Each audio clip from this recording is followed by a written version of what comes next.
A bit of a deeper look at the new backporting method that has been released by BestPig, and this is the Backport project, or BackPork project I should say, which lets you sideload system libraries into the PS5 games. So the purpose of this project is to help people on older firmwares as low as 7.61 for now, to be able to load newer PS5 games that would normally only run on higher firmwares like 9.x and 10.x, so games like Astrobot and Silent Hill 2 and many more. So the actual project comes in two parts. You have the payload, which actually replaces the system libraries that the game is trying to load when you actually run the game.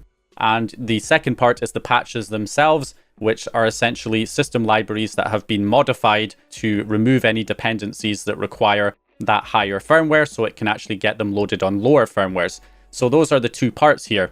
Now, some games may require other tweaks beyond this to actually get them working. There's no guarantee this is going to fix every game, of course, and there may be more patches and more libraries that are needed for certain games, but this is the initial release. So with this version, we've got different patches for these system libraries right here.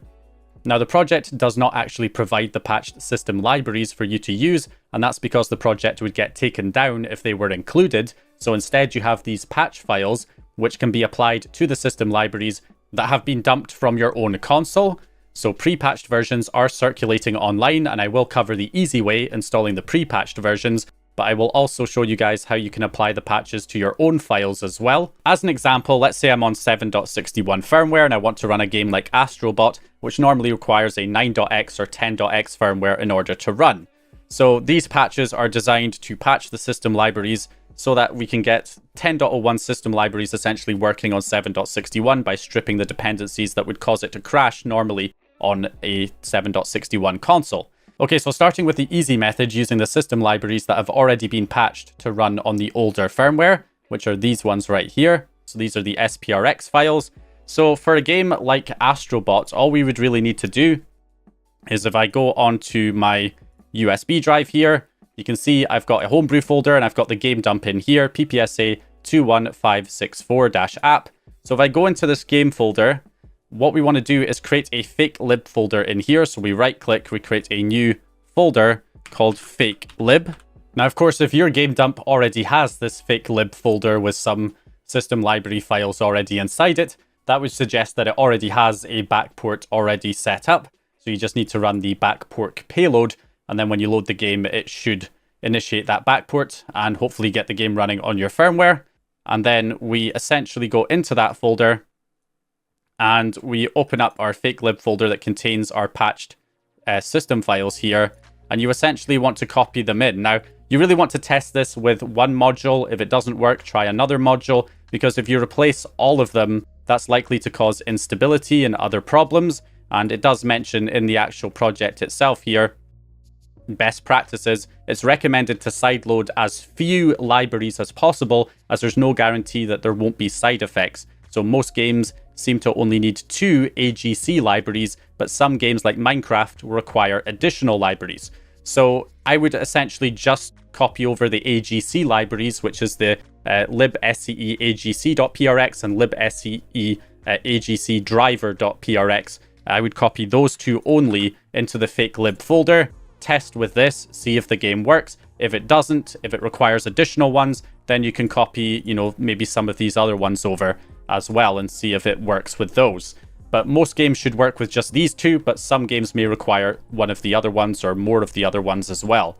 So that is the general idea there. So with that now done, we need to actually get the payload loaded as well. Now, you can either just send this over the network before you go to load the game, or you can add it, of course, to your YouTube jailbreak. If you're using the YouTube jailbreak autoloader, for instance, then you could just add it to your autoload.txt file. So we take the payload, which is available from right here, from the releases section here, download the PS5 backpork.elf, and then from there you can just copy that into your autoloader folder. And essentially you want to rename, copy the elf file name here, open up the text file here, and then just add the payload in as the last payload that you want the autoloader to load. You may also have to add a delay, like !1000 to add a second delay before launching the payload, if the payload does not launch properly. But that's the general idea. So you add that in your payload directory, and then you should be good to go. So that should be it, really. We just plug this USB drive in. Okay, so I've got the USB drive connected, and now we're just going to run the YouTube jailbreak autoloader, which is what I use for this system to try and get the jailbreak loaded. And of course, we have the payload added as the last payload in the list. So it'll load everything else first, ETA hen, and then the shadow mount payload, and then finally it should load the BackPork payload as well. And we can see it showing up there with a notification, welcome to BackPork 0.1 by BestPig. So it has successfully been loaded there.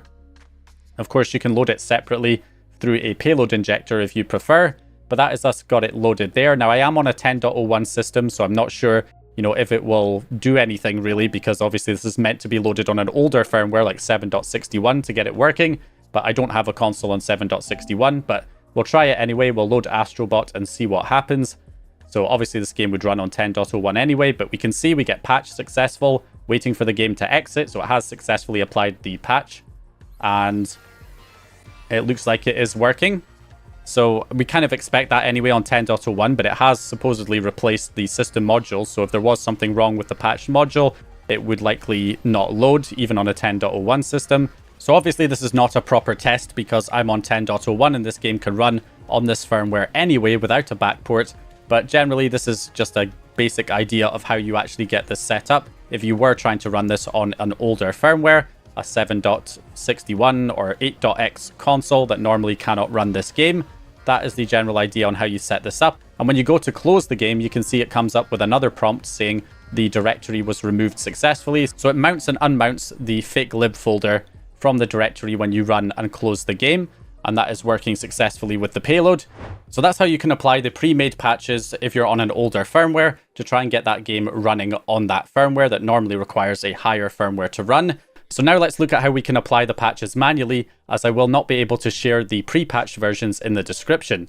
So if you have a console on a higher firmware like 10.01, you can dump the system libraries from your console and patch them so that they can be used to get games running on older firmwares. This will also be useful to know for when new patches are added to the project. So generally the idea is that you need to go to the code and download it as a zip file and then extract that zip file over somewhere on your computer. You need to decrypt the system modules from your console. There's a couple of different ways you can do that. One of the ways is to use FTP with the official FTP payload from the PS5 payload dev repo. You can download that, or you can use the PS5 self-decryptor by plugging a USB drive into the console and then running one of these payloads like the system common one or the full system one, which will essentially decrypt and dump all of the libraries over to the USB drive, I believe. I'm going to use the FTP payload. So essentially, you just go ahead and copy the FTP payload into a payload injector, enter the PS5's IP and port number as 9021, and inject that payload, and that will run FTP on the console. Once it's running, you can then open up an FTP client, and we can simply connect to the console by entering the PS5's IP in the host box, and the port number is 2121. We can connect over to the console, and then head to the system directory, and then go into the common directory, and then the lib directory, and this is where you'll find most of the modules, at least the ones that we have the patches for right now. So in here, we can search for, you know, any of the libraries like the AGC and AGC driver.sprx and copy those out. And using this FTP payload will automatically decrypt them as we export them over to the computer. So these are our decrypted modules, and we can go ahead and simply create a patch folder and copy them inside. So just for quickness, I'll just do one of them here. We'll do this one here.